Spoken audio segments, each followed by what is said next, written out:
As a doc filmmaker, one of the things that you're called to do over and over again is set up a nice looking interview. And often you're going to set up a nice looking interview in a suboptimal location. So today, that's what we're gonna do. We're gonna set a timer for 1 hour and see what's the best looking interview we can make in this fairly subpar location. Often if you're working on documentary films or doc series that have big budgets, sort of the trend these days is to have big, beautiful cinematic interviews. And what most people do is they'll just rent a gorgeous looking house. But the reality for 90% of documentary filmmakers and independent films is that you have to work with the spaces that you got. And you rarely have 3, 4, 5 hours to set up an interview like some of the bigger budget docs and doc series do. So you just have the gear that you own and the gear that you like to work with. So I have 2 lights, GU 200 watt light, and it's small, compact, easy to use, and pretty affordable. We also have their 100 watt light, which is even crazier in terms of size and compactness. 3 light stands, a couple sandbags, a bounce or negative fill, depending on what we need. That's all the gear we got. Let's get to work.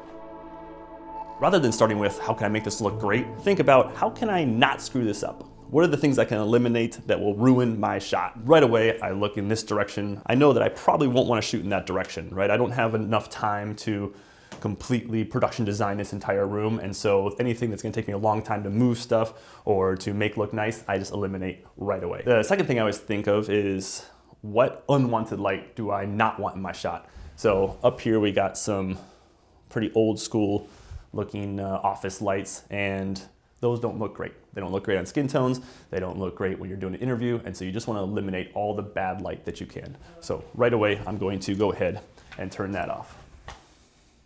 So the next step is to figure out which direction you want to shoot and what focal length you want to shoot at. The trend is to have a wider angle of a shot. And so we're probably going to be in that 35 to 50 millimeter range. These windows in the background are nice. You know, right now we're blowing them out, so we'd have to stop down quite a bit to see that background, which means we're gonna have to have a key light pretty bright and pretty close to our subjects. We can also shoot this direction. I think is looking fairly nice. The nice thing about this is you can sort of use those lights as negative space and put the interview on the right side of the frame here. But you always just want to walk around, look at all the different angles at the focal length that you think you want to shoot, and see what you can find. And again, it's not a gorgeous room, but windows here that have this sort of stained glass quality to them give us a nice diffused light that we could potentially use. So I'm going to start setting up some lights and work with some of the light we have coming through these windows, and then we'll try out a few different angles once we have those all set up and see what looks best. We're doing pretty well on time. Clock is still ticking.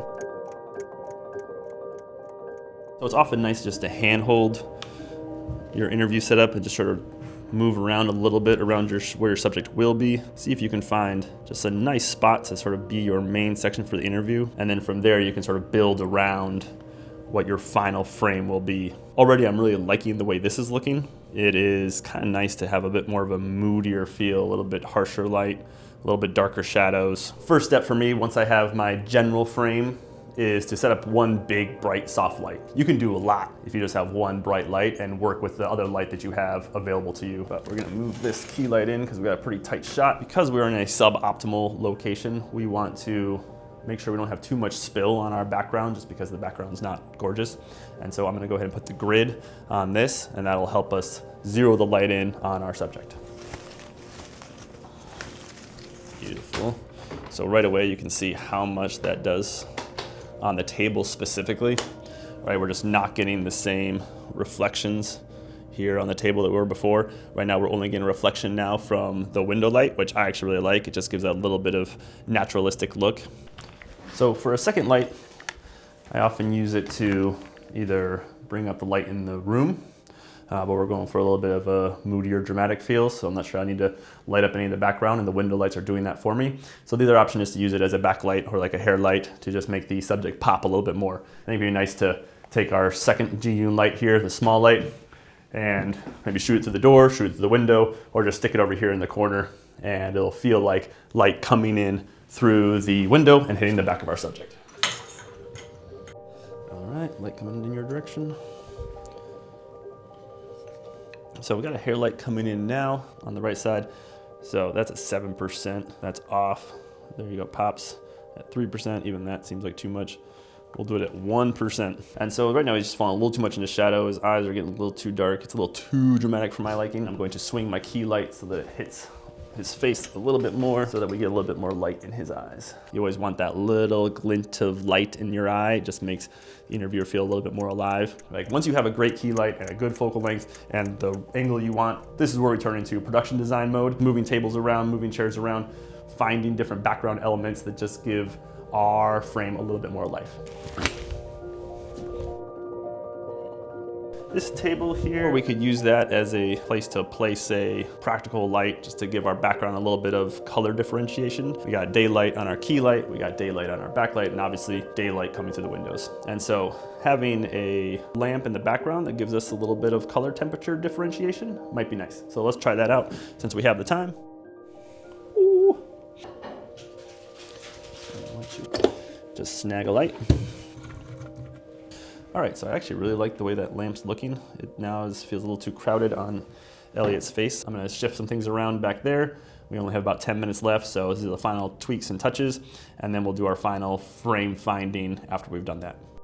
And then I also changed the color temperature of the backlight coming from this direction. It matches the color temperature of the lamp, and so it kind of looks like that backlight, instead of coming from the windows, is coming from the lamp. And that gives us a nice color contrast. So we have just over 2 minutes left on our 1 hour timer. I think we've done a pretty good job.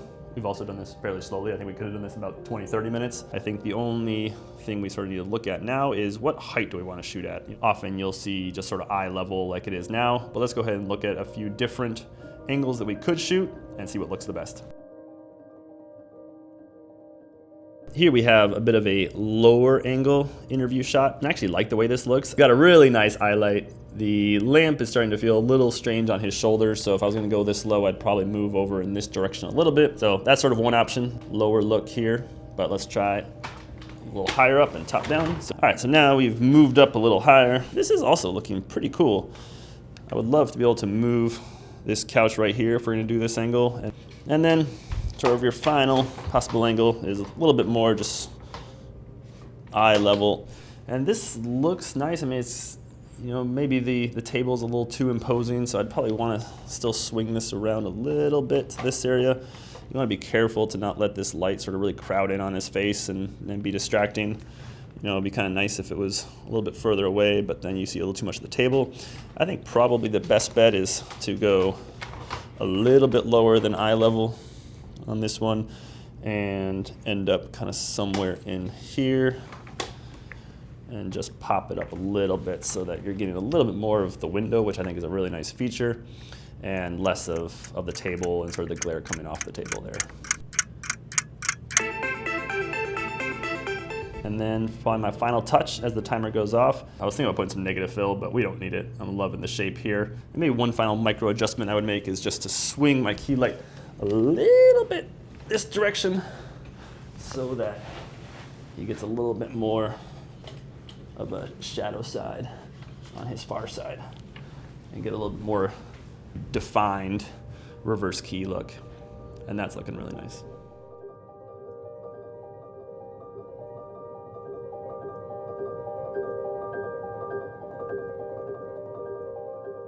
All right, just to recap. So my checklist for setting up a interview quickly in a suboptimal location is first, I eliminate any direction that I don't want to shoot. Figure out how can I most screw this up and don't do that. Second is eliminate any unwanted light. People often think, oh, I should turn on the overhead so it's not as dark in here or something like that.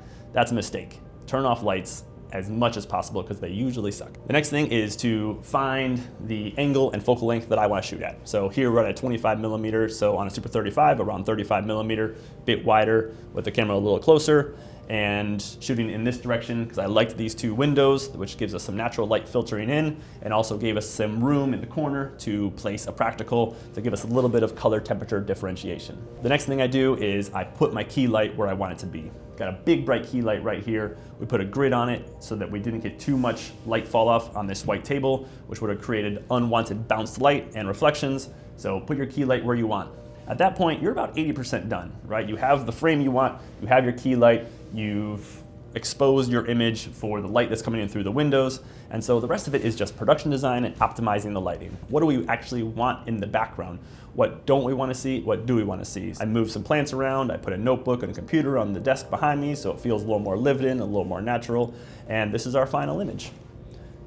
So it's not perfect, but I think for any documentary or doc series, I'd be happy with this. And in a location that's a basement kitchen in an old church that is now a co-working space, I'm pretty happy with it. So let me know what you thought. What would you have done differently? Which angle would you have chosen? Would you have done lighting any differently? Tell me what you liked, what you didn't like, and we'll check you out in the next video.